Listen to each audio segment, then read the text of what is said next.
আসসালামু আলাইকুম। আমি বাংলাদেশ ছাত্র অধিকার পরিষদ চাঁপাইনবাবগঞ্জ জেলার সভাপতি হয়তো যেমন সাইন বলছি। আজকে আমরা এখানে দাঁড়াইছি কি উপলক্ষে আপনারা হয়তো বা ব্যানারের মাধ্যমে দেখতে পাচ্ছেন।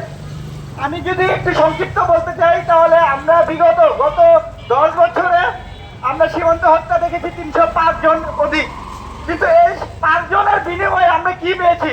কোনো কিছু পাইনি।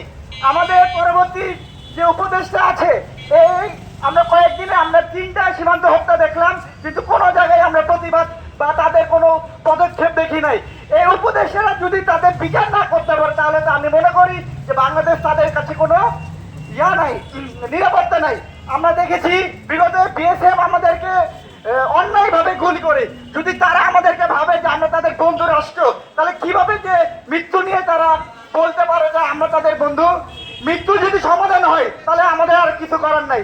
কিন্তু আমরা দেখেছি সীমান্তের পাশাপাশি তারা মাদক ঢুকিয়ে তারা আমাদেরকে ফাঁসিয়ে দিয়ে বলে যে তারা মাদক পাচার করছিল বা গরু পাচার করতে এসেছিল। কিন্তু আমরা যদি এগুলো অনুসন্ধান করতে চাই, সেখানে দেখি তারাই জড়িত। আমরা দেখেছি সীমান্তের যে প্রতিনিয়ত যে আমরা হত্যাযজ্ঞ চালাচ্ছে তাদের বিএসএফ কর্তৃক। তা আমি বলতে চাই, তারা যদি এভাবে হত্যা করে যায় মানুষ, তাহলে আমরা কিভাবে তাদের কাছ থেকে বা আমাদের বন্ধুর আমরা যে বন্ধু বলে থাকি, তাহলে আমরা কিভাবে বন্ধুত্ব পরিচয় দিব? আমরা দেখেছি যে বাংলাদেশ সরকার যে গত যে স্বৈরাচারী সরকার ছিল, সে সরকার তাদের যে সীমান্ত হত্যা বন্ধ করতে পারে নাই। আমরা চেয়েছি যে এই সরকার যেন সীমান্ত হত্যাটা কিছুটা হলেও বন্ধ করুক। এমনও আমরা দেখেছি যে সীমান্তের সাথে সাথে তারা কোনো পদক্ষেপ নেয় না। আমি বিজেপিদেরকে বলতে চাই, আপনারা যদি এই সমাধান না করতে পারেন তাহলে আপনাদের সীমান্ত পাহারা দেওয়ার কোনো দরকার নাই। দরকার হলে আমরা এই তরুণ সমাজ দরকার হলে সীমান্ত পাহারা দিব।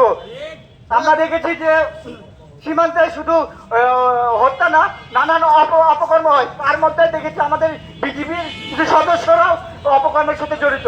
এদেরকে যদি আমরা জাস্টি না ফাই করতে পারি, তাহলে তো আমি মনে করি সীমান্তে কোনো আমাদের নাই, নিরাপত্তা নাই। আমি বলতে চাই সংক্ষেপে যে সীমান্তে ভয় নাই, আমরা আছি লাখো ভাই। এই বলে আমার সংক্ষিপ্ত বক্তব্য শেষ করছি। ধন্যবাদ।